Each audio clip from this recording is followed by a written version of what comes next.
Okay, guys, how you doing?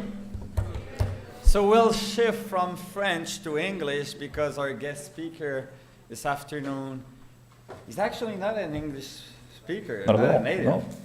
Not a French speaker anyway. Italian? Yeah, great. So Paolo Petrocelli is someone I meet in a very short week, and we developed such a relationship that he's actually here today to present a topic that is very interesting, that will push you outside of your comfort zone, really, with a lot of imagination, actually. I really appreciate your speak.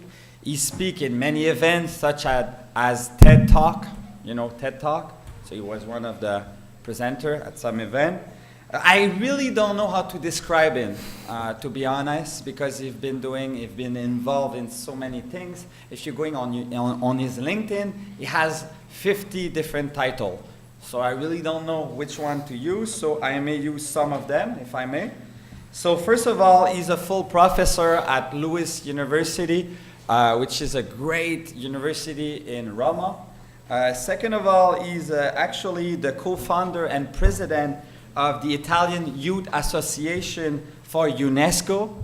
Third of all, is the founder and president of Emma for Peace, which is an organization that has been created to gather all of the Nobel Peace in the world. So you may have a great network at the same time.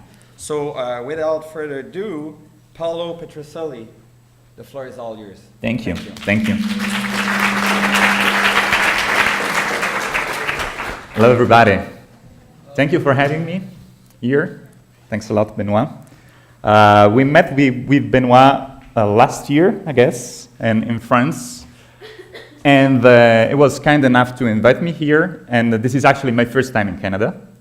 And I want to let you know, guys, that we in Europe, especially in Italy, we are so interested in Canada, especially over the last years, because of the many good things that you guys are doing. Seriously. As you know, in Italy, we have always a lot of problems. Everywhere in the world, we have a lot of problems. But in Italy, we like problems, we like challenges, let's say. So, yes, you are a kind of inspiration for us, definitely. Your country, your people, especially the young generation, we need much more Canadians out there. So, quickly, got your degree, come also to Italy, some of you, please, just to inspire us and to share your values, your lifestyle. I drove around, I took a car over the last 4 days. I made 2,000 kilometers alone, traveling. I was so inspired by not only, of course, the beauty of your country, but about the positive energy that you can breathe everywhere and the sense of future, the sense of hope, what sometimes we are missing in Italy, especially over the last years, which is very sad. I'm not so young anymore, I'm 33 years old, but living in a country without breathing every day, this, air of hope, future. Of course, we have challenges everywhere, also here. I'm sure you guys will have a lot of challenges. At least you have this positive approach to life.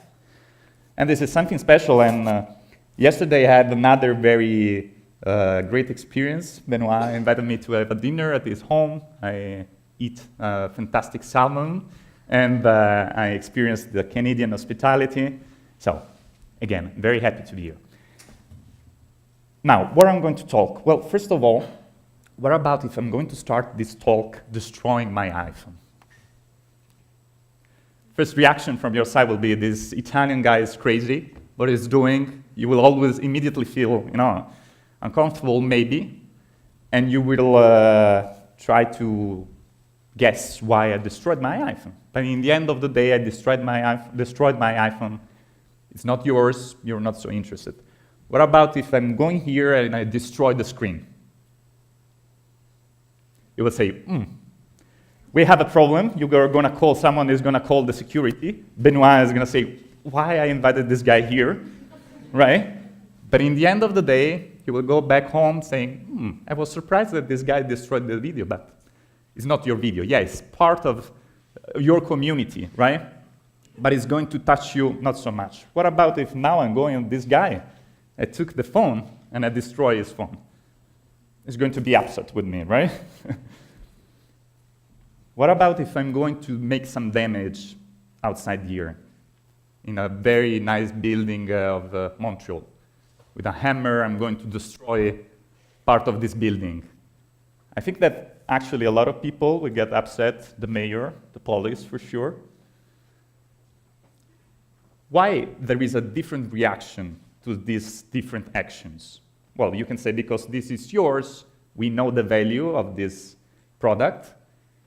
It's kind of expensive, it's not so expensive, we know it. We all have it, we all might have it. Same for the screen, but already if you're talking about making a damage to an historical building, it's difficult to estimate the value, right? The dimension of the damage that I'm causing.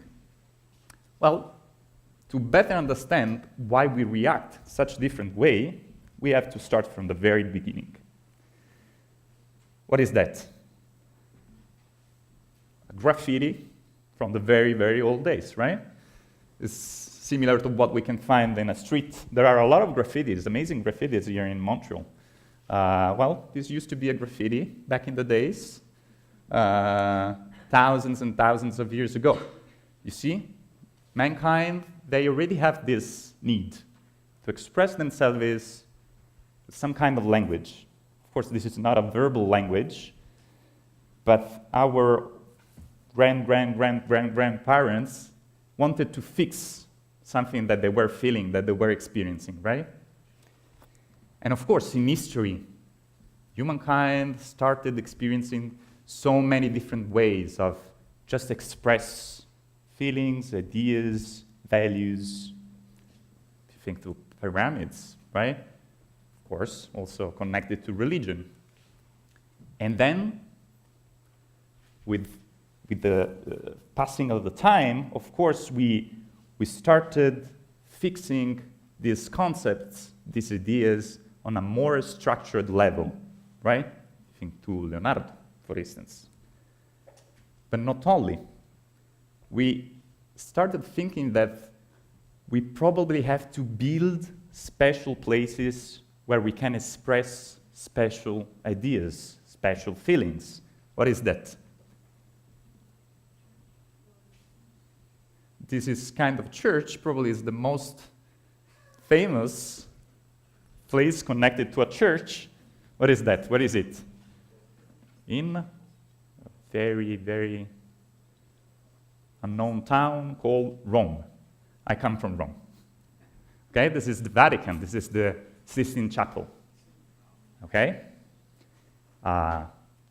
Here is the place where, when they have to vote for a new pope, all the cardinals go there. Why? They go there and they don't go to a conference room in an hotel. More comfortable, no? Because there is something else than just the walls or the painting on the walls. Of course, it's not just about Christians, right? The humankind realized that in order to not only promote certain ideas, but to really develop certain feelings, ideas, concepts, well, we need some special places. Everywhere in the world, in Asia. Of course, it's not just about a building. It might be a statue, it might be a painting, right? If you can think to all the statues that we can find in churches, of course, then later also in museums. At a certain point, because we started having so many statues, so many paintings, so many pieces of art, we said, maybe it's time also to bring them together in a place, just to preserve them. And of course, we started discovering many different languages, not just painting, not just about sculpting. Music is a language that we have created, right? To express what? Well, so many different things. I'm happy, I write a song. I'm sad, I write a song. I love a woman, I wrote a piece of music for her, etc., etc. Italian, we're very good. I'll tell you the secrets later. And then, also, of course, because we created this language, we need special venues where we can actually experience at the best this language. A theater, an opera house, a concert hall, a place where you go to listen to this specific language. If you think I'm talking a very obvious thing, if you want, but sometimes it's important to just reconsider all this. Books, of course, right? I had a very good idea. You know what? I'm writing down, because I want this idea to be shared, right? Of course. Then, because we had so many ideas, bad or good ideas, we need places where we can actually store all these ideas, or these books, or these pages. Now, what's happening when we try to destroy what we have created, right? Right now, I was talking about something that we built. Physical or non-physical, like it is for music. Non-physical, sometimes we call it, right? Product. Music is in the air. Of course, the score is material, but music is in the air. A statue is much more physical. What's happening when we destroy what we have created? What is that? Let's try to guess. It's not easy to guess. We may say it's an historical place, right? It's not a contemporary building. Take a guess, guys. Damascus? Yes, this is Damascus. This is in the city of Damascus in Syria. And what is it? It's a square, but you see some buildings. It's a mosque. Right. This was considered to be one of the oldest, a mosque, right? In Damascus, in the city of Damascus. This is the same place today. You know that over the last years in Syria, there was a very, very terrible war. And the damage of this war, of course, primarily where many, many people, they lose their life, but also, of course, the city and the heritage, historical heritage, were seriously damaged. So we see that something is wrong, right? We like this picture, we don't like this picture. Why? Just because of the colors? No, because we understand, we feel that there was harmony, there was beauty. No more beauty, no more harmony. Of course, it's not just about war. It's not just about the damage that the humankind make to this heritage. This is a photo from 1966 from Florence, the city of Florence. Where is it? In? Italy. Okay, right. What happened here? Fortunately, it was not a bomb, one of the many bombs that exploded in Italy. That was not the case. It was, what is that? It's a river. This river was a flood. It was a very, very big flood. And, well, this flood not only destroyed, of course, the walls, but it also invaded the churches, the museums. And so this water started destroying the paintings, the books that were saved inside these buildings. Also in the recent days, of course, you all know, this is Kathmandu, Nepal, earthquake. Boom. Destroyed completely a lot of monuments, historical buildings. In Italy, unfortunately, we have a lot of earthquakes, which of course primarily destroyed life, unfortunately, but they also destroy our past. So this was a small village, beautiful village in the center of Italy.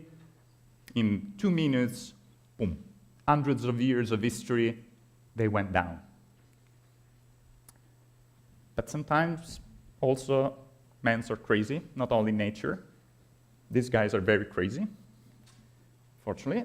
This is in Afghanistan. You see, here we have a very, very tall statue of Buddha. You can see how much is high. Well, these guys, because they don't like this religion, they say, okay, let's make this statue explode. Thinking that if they're going to destroy the statue, they're going to destroy some ideas. They're going to destroy the religion behind this statue. And even more sad, I think you all saw these terrible, sad images coming from Syria a few years ago. What he's doing is making some homework. No, as you can see here, this is not like a normal wall in a private house. This is a very, very old part of an archaeological site. This guy he actually destroyed many parts of this historical wall. Why? Because he was thinking, you know what, if I'm going to touch you in a very specific, part of your soul, which is not just related to your body, I'm going to kill you. But I want to actually touch your history, your heritage, your traditions. It's so bad, and I have to say that's why this kind of terrorism is very, very new, used to be new. Ultimately, we actually reacted very quickly to this kind of terrorism, right? But this is new. We used to do like that, actually Romans, Christians, they used to do like that thousands of years ago. But then, with civilization, if you think also to the Second World War, also the Nazis, they were absolutely out of their mind, but they were preserving the arts, right? Like if art is something is superior to humankind. These guys are actually destroying art. And it happens also in our cities. This is a part of a statue in the center of Rome. As you can imagine, we have so many statues, luckily, but as we were saying before, it's a big responsibility nowadays. It's a big responsibility nowadays to have so much cultural heritage to preserve, to maintain alive. Every day we have to pray that hopefully an historical building is not going to fall down. No? But also here, sometimes just a crazy guy was drinking maybe too much beer, said that, you know what, I'm going to destroy part of this statue, just to have fun. This is part of the Colosseum. You all know the Colosseum, right, guy?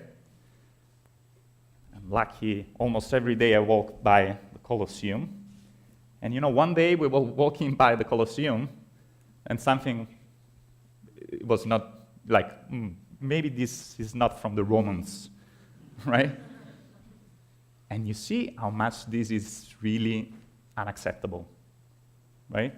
We accept this kind of graffitis like on the walls. Luckily, it became also a very special, nice form of art, graffiti itself. This is even terrible. It's not nice at all.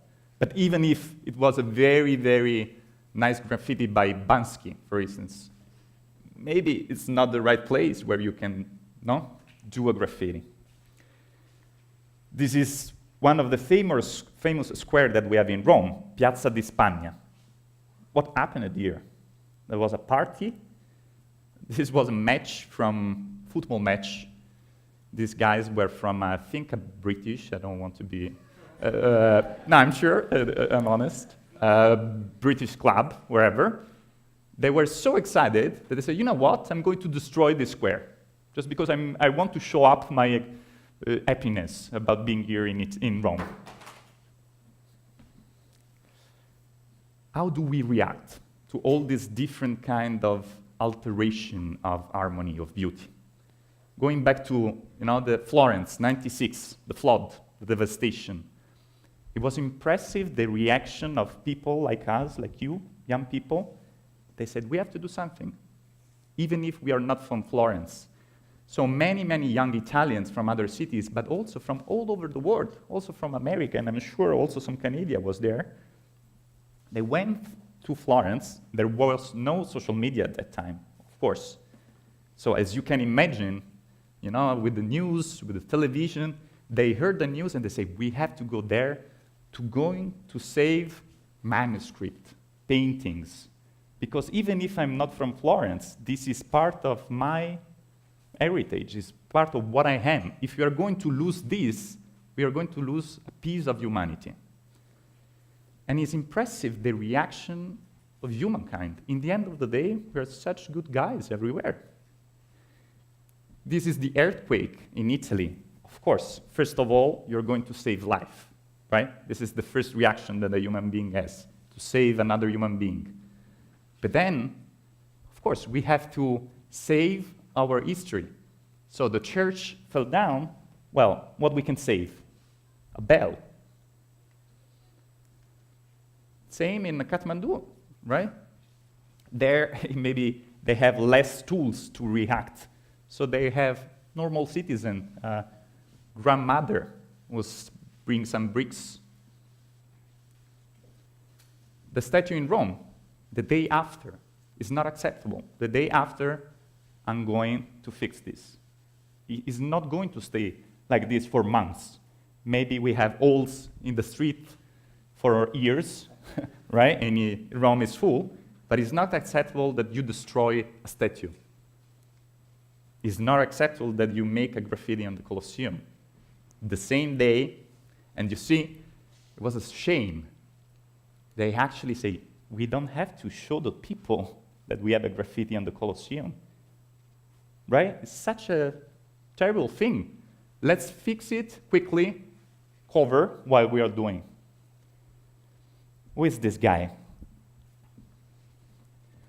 Well, this guy was the director of the museum, the same museum where we saw the picture before of the guy with the hammer in Syria. Well, this guy lost his life because of the terrorists, because of Daesh, trying to do what? He actually he saved many, many pieces that, of course, could be transported, moved. So he saved many historical pieces from the rage, from the violence of Daesh. This is again Florence. But this is not coming from Florence or from Italy. It comes from the museum, from Palmyra, the city in Syria. This was an initiative of the European Union. This arch traveled all over capitals and cities in Europe to tell the people what? This is not just Syrian piece of marble. This is not just an arch. This is part of what we are. And you can destroy wherever you want, but you're not going to destroy who we are. Buddha, you remember the crazy guy that made it exploded? They decided not to rebuild it, but they projected, which is even more symbolic, right? You destroyed the statue, we are still here. It's not going to be enough, a hammer, to destroy thousands, hundreds of years of civilization. What is that? Where we are? Where are we? London? From the buses, maybe? We are in London. Where? When? This is not such a common photo, right? Such a damage in London. This is from which period? 90s, 80s, 70s, 60s? This is a photo from 1943, 1944. Nazis were bombing London. For us, for our generation, is still so strange to think that someone was bombing a city like London. Someone, like if someone is going to bomb on Montreal, unbelievable, right? This is going to happen just 70 years ago. Well, during that period, the ministries of education of different countries of Europe who were against the Nazis, included UK, they decided to meet. So the ministries of education. And they said, what we can do? It's not just about a political problem, a financial problem, a war problem. It's not about just the military here, the armies. What we can do as Ministry of Education? They thought that a solution for this nightmare, which was the Second World War, was actually to building a body, an organization that can act not only on the war policy, let's say, but on education, on what we teach our kids in the schools. Eventually, a few years after, they founded UNESCO. Have you heard about this organization? What is UNESCO? What UNESCO stands for? U is about United Nations, education, science, culture, organization. Correct. So it's the organization of UN that works on education, science, and culture. Why we need such kind of organization? Why right after the Second World War, between 45 and 46, many countries get together to say, guys, we need to build such kind of organization? Well, the answer is in the preamble of the Constitution of UNESCO. See, the governments of the states parties, so the funding parties, to this constitution on behalf of their people, so on behalf of their countries, they declare, since wars begin in the minds of men, it is in the minds of men that the defenses of peace must be constructed. So it's because what happened, the bombs in London, the genocide, all the crazy, terrible things that happened during the Second World War, happened because of men, because we actually wanted to make these actions. Well, it's in the minds of men that we have to create the defense of peace. How? Well, working on education, first of all. If we don't get together to define a common policy for promoting education all over the world, most probably we will still face terrible situations like the Second World War. And of course, we know that UNESCO wasn't enough. If we have still today what is happening in the Middle East, maybe it's not enough. Anyway, let me tell you very quickly about UNESCO. You probably heard about UNESCO, especially for the World Heritage Program, right? There are so many World Heritage sites around the world. What is a World Heritage site? Have a look at this. This is a map. Nowadays, there are more or less 1,000 heritage around the world that UNESCO nominated as World Site Heritage. What is a World Site Heritage? Any ideas? Well, it's exactly what we were saying before. Colosseum, the city center of Rome, is not just nice for the Romans. It's not just important for the Italians. It's not just meaningful for the Europeans. It's actually something that represents the humanity, the entire humanity, right? So it's a World Heritage Site. It's a heritage of everybody. And as you can see, you guys have also something here, right? The green is natural. You guys in Canada have some natural World Heritage Site. So it's not just the monuments, the historical sites that UNESCO says these are expression of the entire humankind. It's also, of course, about our world. Natural sites that are so amazingly beautiful that we have to preserve them. And then UNESCO understood that it's also important to save and preserve the intangible heritage. What is the intangible heritage? Language, traditions, music, different expressions of human beings around the world. Dialects. If you're not going to preserve them, they're going to die. Or someone is going to destroy them with the force, with the violence, right? But let's have an example of what UNESCO is doing with us, with young people. Well, a few years ago, they launched this campaign, Unite for Heritage. We, together, unite for heritage. And it's nice, no? The photo is very meaningful. We are our heritage. So they launched a campaign which, basically they were saying, asking all of us to be active citizens, to play a role in defending our heritage in many different ways. You want to host an event in one of your historical sites. You want to produce content online. You take a photo of Colosseum and you post it on Instagram. You want to donate if you can, etc., etc. This lady, she is the former Director General of UNESCO, and she was putting a very important signature here, which is actually connected to Italy. They actually created a very professional task force of military, which is led by Italians, army. Those are Italian soldiers in Syria. Because of course, you have to go there, you sometimes have to fight, not only to save life, but also to save the heritage. And it's also nice to know that the chief of this task force is a woman, a young woman. And this is the general of the task force in the United Nations in New York.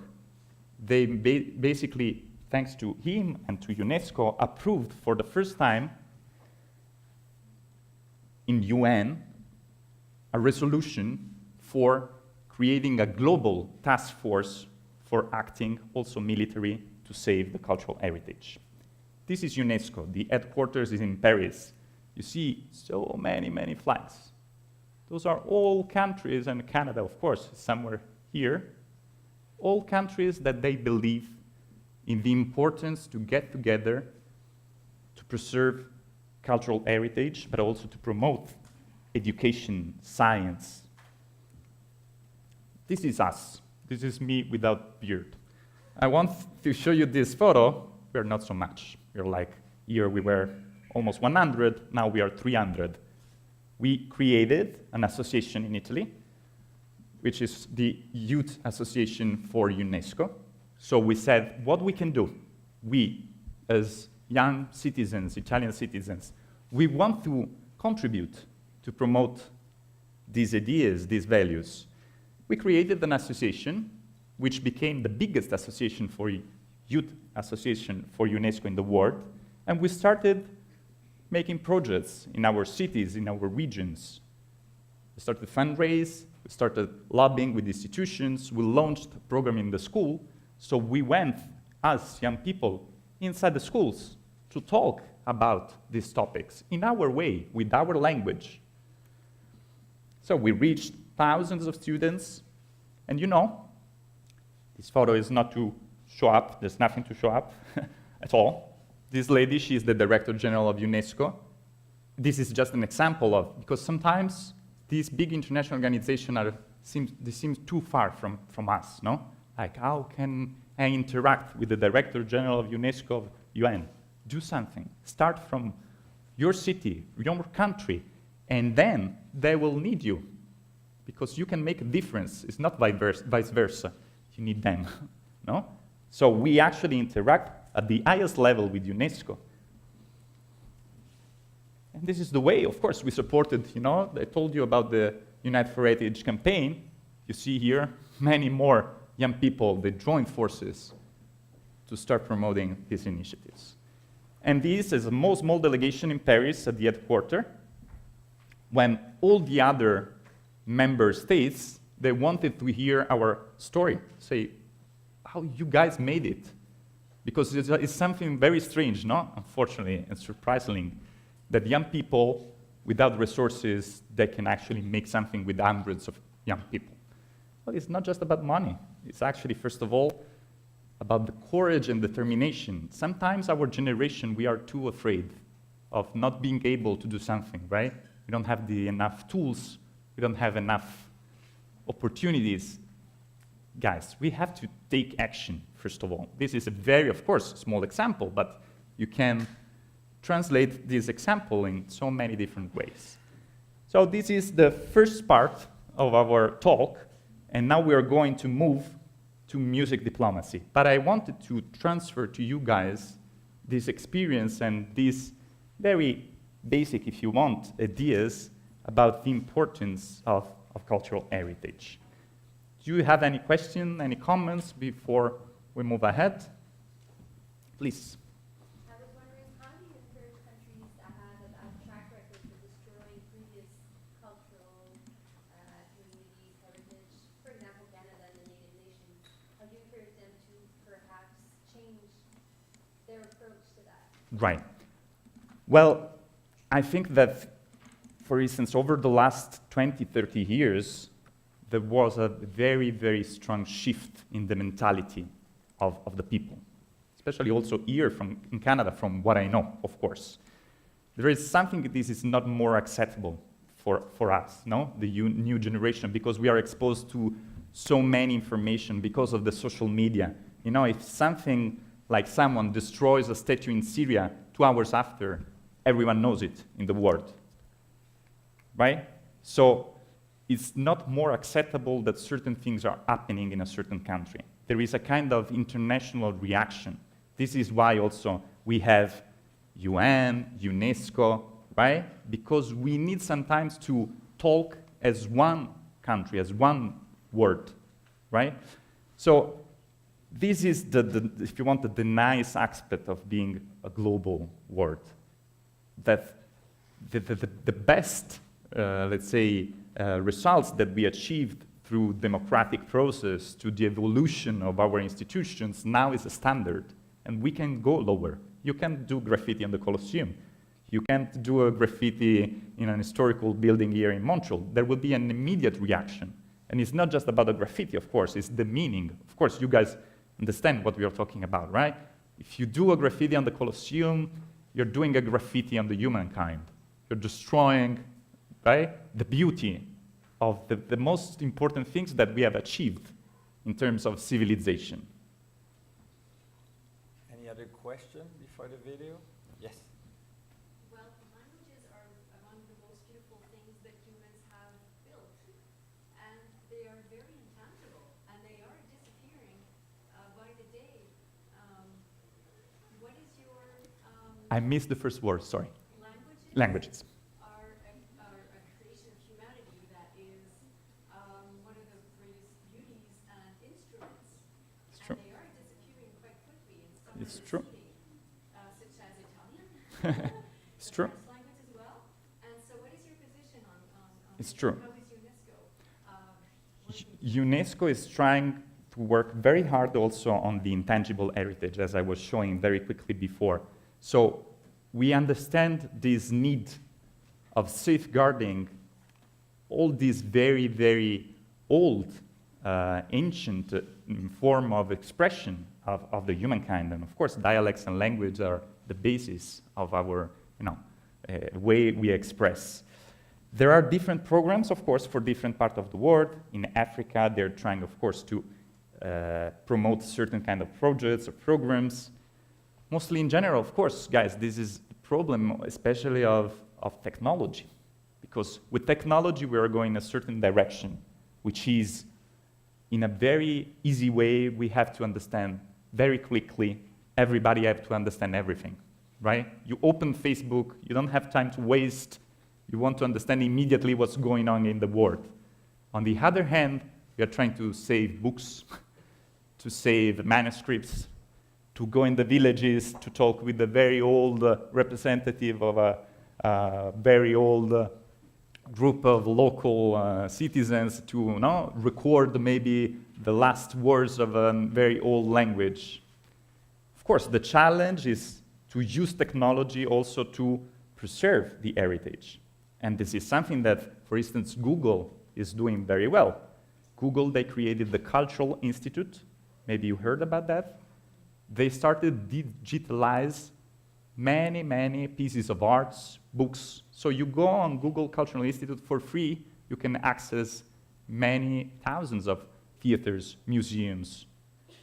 So, of course, we are trying to discover how technology can help us also to preserve languages. It's, of course, we are in a very, very crucial moment. We are close to lose a lot of things that used to be in our daily life, in many parts of the world. Any other question for the second part? So what you're about to do is presenting a video, right? Right.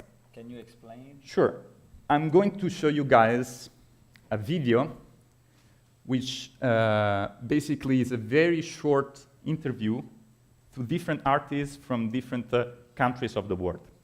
This is a video that we decided with the other organization I founded for promoting music diplomacy. So now we are going to talk about music diplomacy. The organization is EMMA for Peace. EMMA stands for Euro-Mediterranean Music Academy for Peace. And the idea of this organization is to promote music diplomacy mainly between Europe and the Middle East. Now I will tell you more, but first of all, let's see this video which was made a few years ago during the summer. So it was August. There was another very strong act of violence in Palestine. You know, all the fight between Israel and Palestine, and we in the Mediterranean, we feel it very, of course, we are very sensitive to this situation. What we can do? You know, everyone was on vacation. We wait for September to say something. No, I said, you know what? Just took your iPhone, say something that you want to share as a musician, as an artist. Don't improvise to be a politician, of course. That was the result. This difficult time of conflicts and violence spreading around the world at the speed of light, I'm sending a message of peace. And as a musician, I'm urging every single person out there to remember a basic skill of communication and of human ability, which is hearing. Start listening to each other and changing our world into a better place. My clarinet cannot feed the hungry, it cannot protect a child, it cannot rebuild a destroyed home, and it cannot stop a bullet. But I hope that it can inspire, and it can possibly heal a wounded soul. After all, it's my voice. I'm gonna keep my voice loud and clear. Music has the power to unite people beyond ideological beliefs. This earth, this life on earth can be so beautiful. A true paradise. Let us together create a better world. Through music. Please stop the war. We don't need the war. We need peace. We need love for the humanity. Please make art and replace the war with art. Make music and save the world through art. We as musicians, we have a responsibility to bring a message of peace and a message of love through this beautiful universal language. And so I'm just saying that loudly. Please, stop it. Recently, we've all witnessed a very worrying amount of violence throughout the Middle East and even in Europe. But as a musician, I believe in peace, simply because without silence, we wouldn't be able to make music. And without peace, harmony between us cannot exist. I think we should work on fundraising. We should even just play music for the people so that they feel more human. And by the light of the music, we can reduce the evil, the amount of evil happening in the world. Vorrei che il canto delle persone che amano la pace sopraffacesse il rumore osceno della guerra. Mi rendo conto che è un sogno, ma senza sogni e senza speranza la vita non può essere vissuta. With respect to the crises going on in the world today, I only have one phrase, and I think it's an important one. Make music, not war. Life would be better for everyone. Thank you. So when we launched this, of course, you say, this is really going to make an impact, or listening to musicians saying, we love peace, stop war, is going to change something? No. I'm sure it's not going to change. But what we were actually reminding, first of all, we were reminding to the musicians that they have a social role, which is not just playing a concert, go on stage and play a concert. It's actually, you as an artist, you can actually transfer ideas, values to the society in many different ways, with your instrument, but also when you put your violin, your clarinet, your guitar on the table, still you have a lot of followers, still people is going to listen to you because there is a kind of special connection between the audience and an artist, right? And music, many of them, they remind that music is a universal language. Let's start from here. And again, I love to start from the very, very beginning. So this is a very common situation for all of us, right? Have you guys ever thought, what is the first of the senses that we activate still when we are inside the body of our mom? Well, according to scientists, I'm not a scientist, one of the very first sense that we activate is hearing. That's why, of course, now the connection with the voice of our mom, right? So it's like we are so inclined to listen to the word. What is that? This is the famous Tower of Babel, right? What is the symbol of the Tower of Babel? What is the representation, the allegory? Back in the past, there is this idea that the humankind were using just one language. We were all speaking just one language. And because of that, we were building the tower of knowledge. But then, when something went wrong, and according to the myth, God destroyed this idea of making the tower, and as a punishment, what did he do? Created disorder through what? Through different languages. Because of different languages, we couldn't be able to interact so easily anymore. This is, of course, might, but it's also kind of true in a certain way. How many languages do we speak nowadays? We were talking about languages in the world. Spanish, French, Italian, English, Chinese, Japanese. How many? 10, 20, 50? Well, this is, again, according to statistics, scholars, more or less, is the number of alive languages, included dialects, that we speak all around the world. 7,000 more languages. It's a lot, if you think, right? Is there one language still today that we can use as a kind of universal language? English, of course, according to the standards, international standards, is considered to be the global language, but also French, of course, Spanish. Music is considered to be the universal language. Why? Well, because it's very simple. If now I'm going to speak in Italian, you guys are not going to follow me anymore. Proviamo. Se adesso comincio a parlare in italiano, magari lui che ha la maglietta della Juventus, I'm saying, maybe nobody from you can understand me, maybe he has the t-shirt of Juventus, can follow me, but... So you see, it's very easy to understand each other, ma è molto semplice anche non capirci. I can switch language and you guys don't follow me anymore. But if now I'm going to play a piece of music with a piano, with a guitar, it doesn't matter if I come from Italy, and you come from Canada or US, wherever, right? You just feel something, a reaction, positive, bad reaction, but you feel something. Well, this is something, again, that humankind, they realized many, many, many years ago. This is considered to be the first musical instrument, again, according to scientists and scholars and musicologists, ethnomusicologists. This is a flute from thousands of years ago, a bone of an animal. So at that time, the humankind, they realized that they could actually produce sounds through some tools. And since then, they started developing this language. This is the first music score. Not such a light music score, right? It's a stone. This has been found in Syria.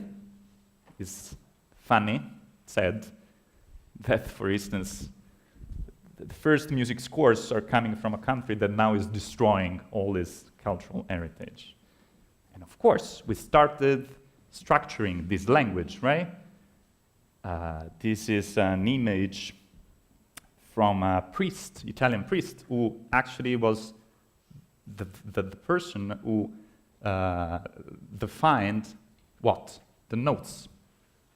Using the fingers, he created the system that then became what we have actually adopted today, the 7 notes. And then, of course, we know that many men, women, not so much women, unfortunately, well, at least accordingly to the history books, they haven't actually reported about many women composers, but we know actually that there were, likely. Of course, in more recent years, we have so many great women musicians. But, well, this is, let's say, the main history of music, classical music, you know, from Vivaldi, Italy, Bach, Germany, and so on, Mozart, Beethoven, Rossini, Chopin, Wagner, Verdi, wherever. So from different countries, they, of course, express themselves with music. And still today, we are here playing, listening to their music. But it's not just about one composer that writes a symphony or a piece for piano, right? But we also, our countries, they use music to represent what? Their identity, right? The national anthem, for instance, the French national anthem, right?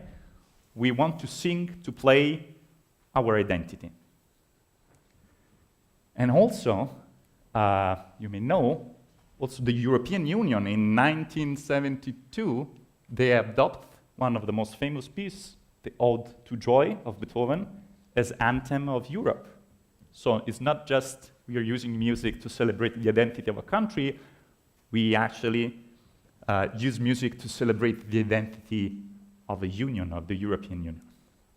It's not just about, of course, classical music. We are talking from the Western perspective. But if you think to all the different genres of music, even, of course, the most recent one, jazz, blues, hip-hop, soul, disco, and of course, it's all influence coming from all different kind of places of the world.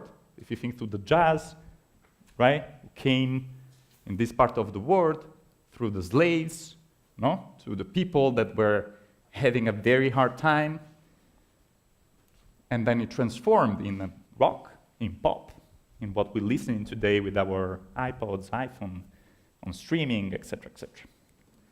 So from this to that, what is that?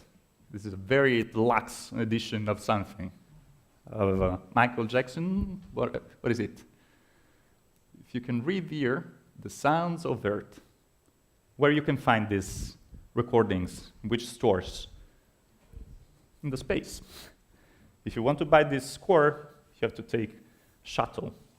Because in the 70s, the NASA, they launched the Voyager satellite in the space, who is still traveling somewhere.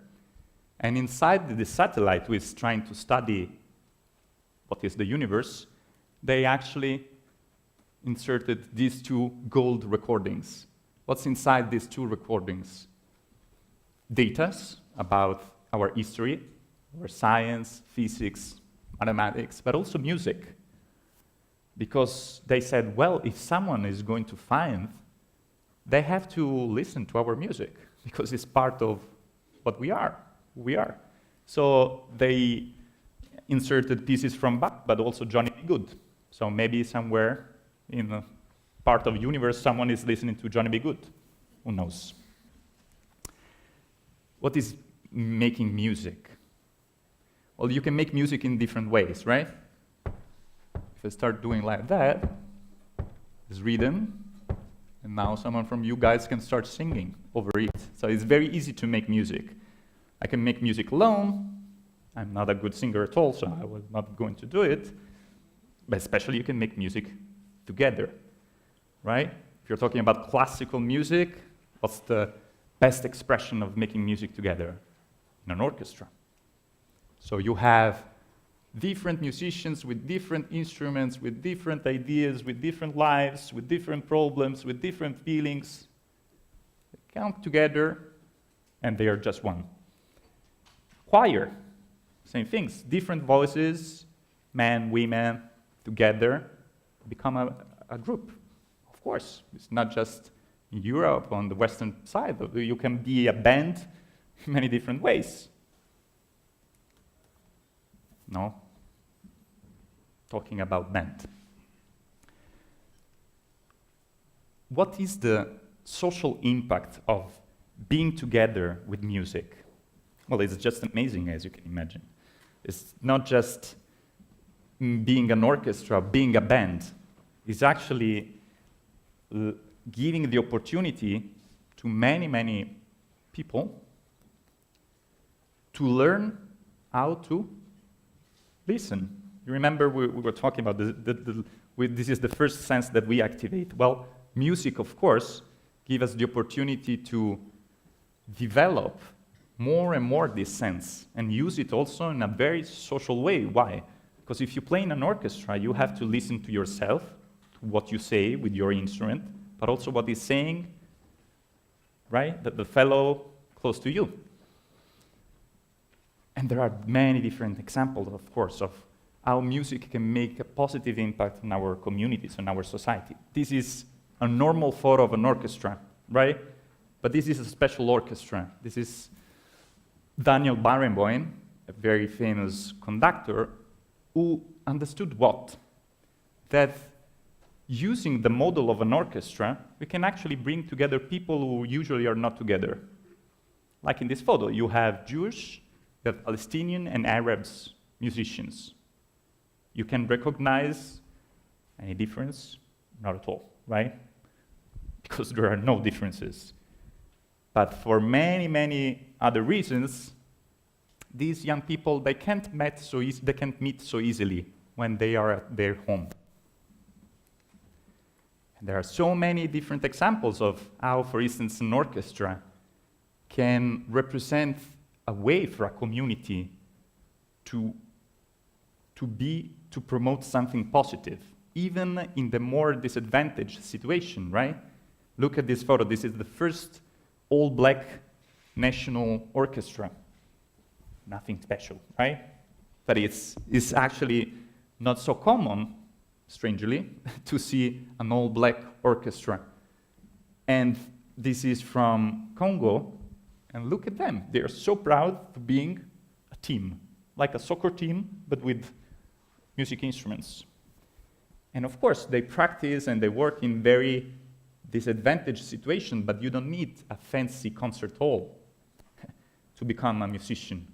Of course, this is why we are so lucky to have, for instance, here there is a beautiful conservatoire, to learn music in such a safe environment. There is another system who is very, very famous. It's called El Sistema in Venezuela.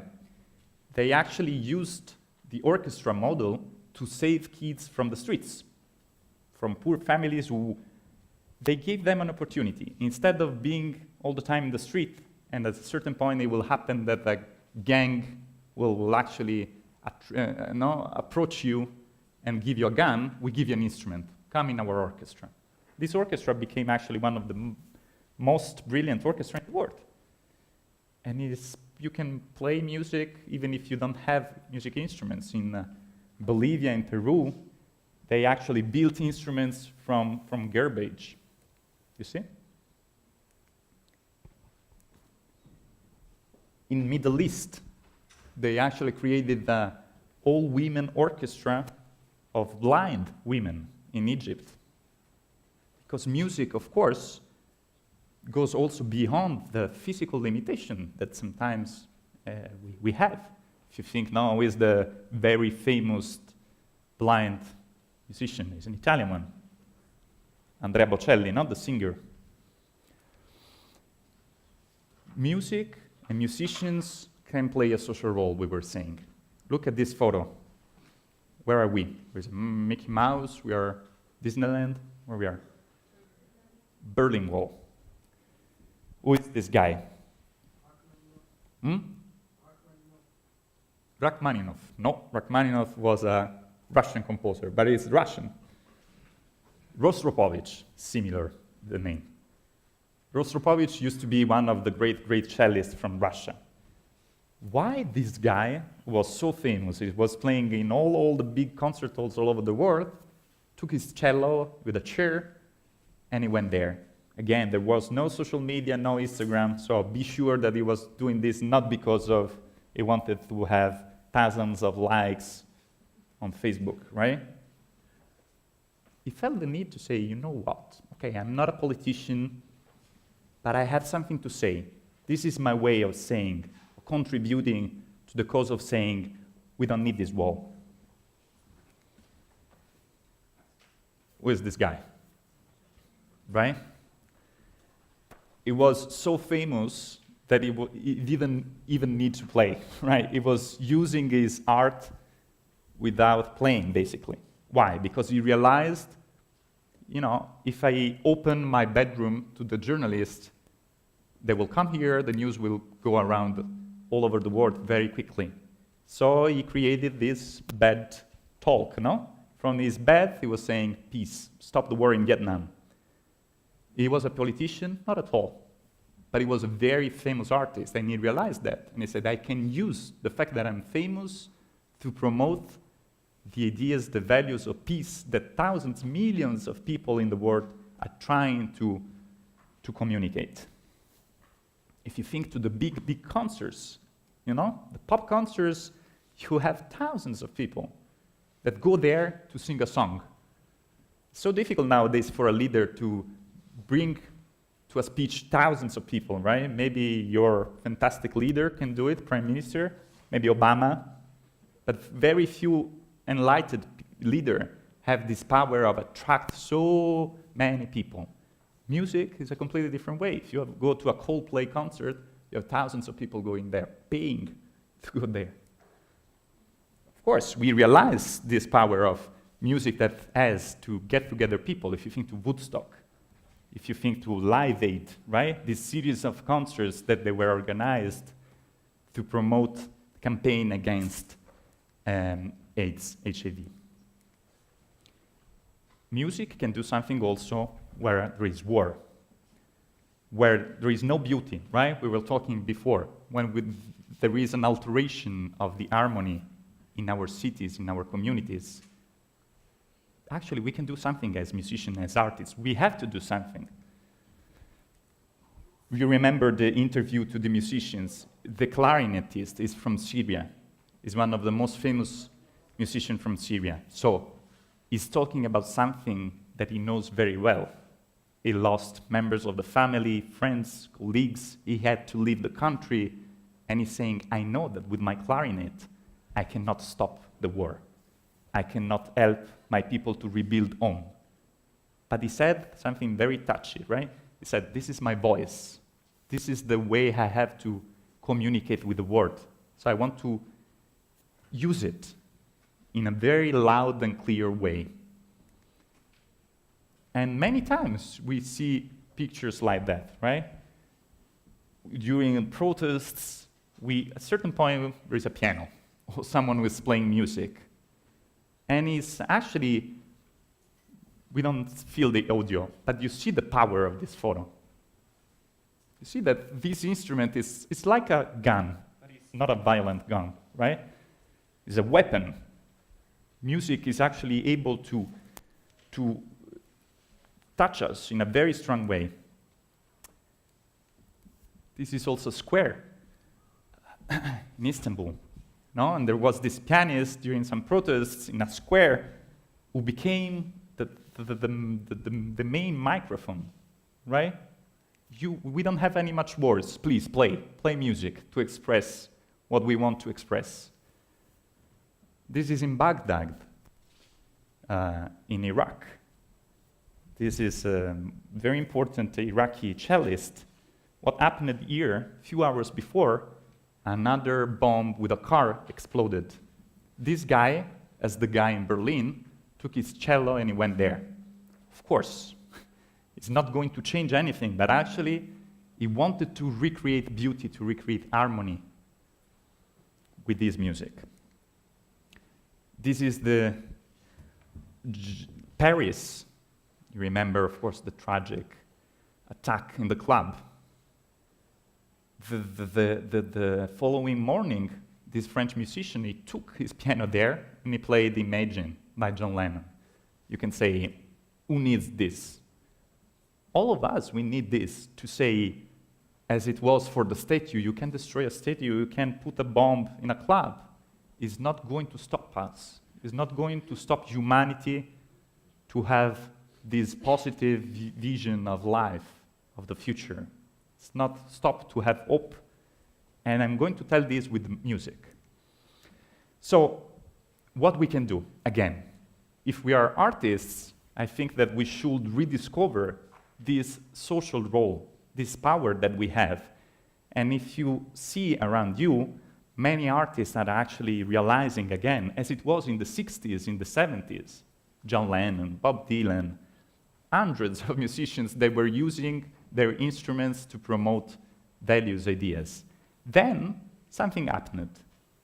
Many musicians actually, they thought much more about just the business for many different reasons, and it's too long now to share my vision about that. Maybe later we can talk about that. But what we can do, I'm a violinist, but I turned to become a manager. At a certain point, I said, okay, what can I do in my very small way? Well, I created Emma for Peace, this organization, non-profit organization that basically goes to many musicians from Europe and Middle East, say, hey, you remember, you have a duty. You have a duty because you are a creator of harmony, you are a creator of beauty. So please do something, which is not just playing a concert. So we started doing a lot of projects around the Europe and the Middle East, and I want just to tell you, to conclude, these projects that we made in Malta, which is a small island in the center of the Mediterranean, which is a very hot spot because many refugees coming from Africa, from the Middle East, they stop to Malta or they stop in Italy. So this is also something that really touched me and many other Italians and Mediterranean citizens, because every day we watch the news, we see 500, 2,000 refugees just arrived in the city of Palermo, just arrived in Malta. And now what's going on? What do we do? What we can do? Well, this is the motto of the organization. We believe now that if music speaks, everybody understands. So we can interact very easily, very quickly with music. It's not enough, but at least it's a way to interact and collaborate together in a very quick way, even if we are coming from very different backgrounds. So in Malta, we involved the local young musicians of the Youth National Orchestra, and for the first time, we involved many young Africans that were staying at the local refugee camp, and we actually gave them the opportunity for 1 month to work together, to organize a concert, which was then a public concert. It was very interesting. Of course, we had many professional senior musicians involved, but we actually give them the opportunity to the young local musicians and to our friends from Africa to just find their way to work together. And it was, at the beginning, of course, it was not so easy for them because they were coming from different backgrounds, different music education, etc., etc. But then, very quickly, very easily, they found their way. This is actually a Greek, you may remember from the video, a Greek conductor, who in the end, he was not conducting, he was playing a drum. And then, it was funny because one of the African group basically took the lead. And he became the conductor in a very natural way, as just demonstration that there are no pre-established roles. And in the end, they organized this public concert as one orchestra, as one band, as one group. It was about the music, it was about the concert? No. It was about the process, of course. They spent time every day together for 1 month, And of course, when they stopped, these guys, they start talking. They were curious to know, who are you? Where are you coming from? Why you are here in Malta? And it was very emotional to listen to the stories. This guy, he narrated, told about the story of his trip from Africa to Malta. He lost a couple of friends. He was going to die too. He managed to get there. He got a degree in Africa. He wanted to find this way in Europe, but he was staying since weeks, maybe months, in this camp, and it was considered by the local community as something to keep aside. Through music, you know, it was very natural. There was no difference. The only difference was the instruments, but then you find a way to make music together. So, in the end of the day, this is a small demonstration how people coming from different communities, different backgrounds, can actually facilitate this interaction. Of course, this is just a small contribution, it's a small drop in the ocean, but it's a demonstration that each of us, in our different positions, can actually take a role, play a role, and make a small positive impact on our communities, also through music, through cultural projects, through education. That's it. Do you have any questions? Thank you.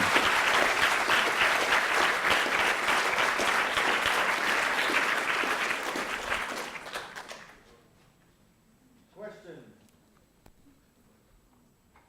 You good? Yes, no? Is there any musician here in the room? What do you play? Upright bass. Piano. Piano. Electric bass. We have a drummer.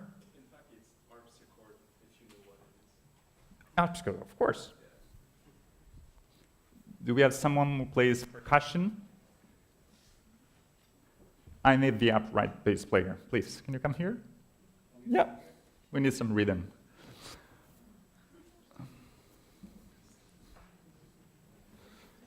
So, what's your name again? Marcel. I'm Marcel. Marcel, why is so important the upright bass in jazz music, in pop? Why the bass is so important? It's actually the base of the harmony. In jazz, actually, more in solos, it's all going to be about the harmony. So when I do a walking bass, the people can feel the harmony, and even by doing the walking bass, you can still feel the changes in chords. Right. But what about if you're going to play alone a song, just you? People will have the feeling of the entire song? Absolutely not. Absolutely not. As a bass player, no. Okay, correct. Why I'm saying this? It's like the orchestra, right? Upright basses actually are also present in the orchestra. Usually they're staying in this side of the stage. You have these guys working with these very big instruments, right? They are playing the very basic of the harmony, as Marcel is saying. If you took them off, like the orchestra, it doesn't feel really stable because you don't have these low frequencies, right? That are saying, we are playing these harmonies.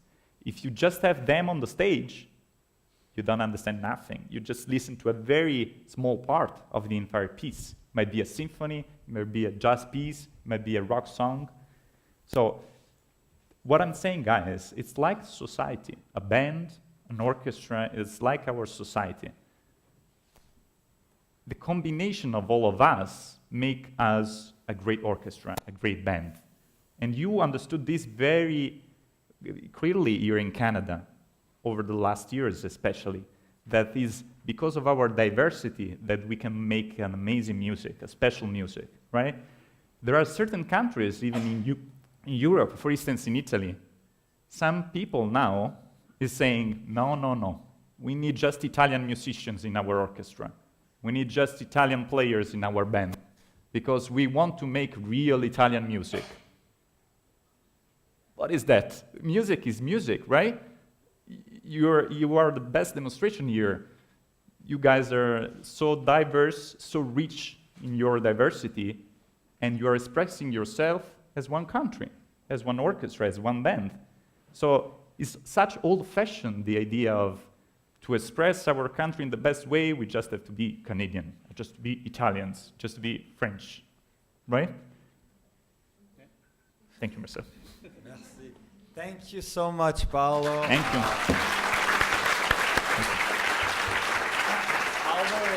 Although it was not really a classic presentation like we used to have, it was really refreshing for me anyway to transfer music knowledge in a very different meaning. Thank you so much. On va reprendre après la pause à 3h45 pour la dernière présentation. Merci beaucoup. Merci.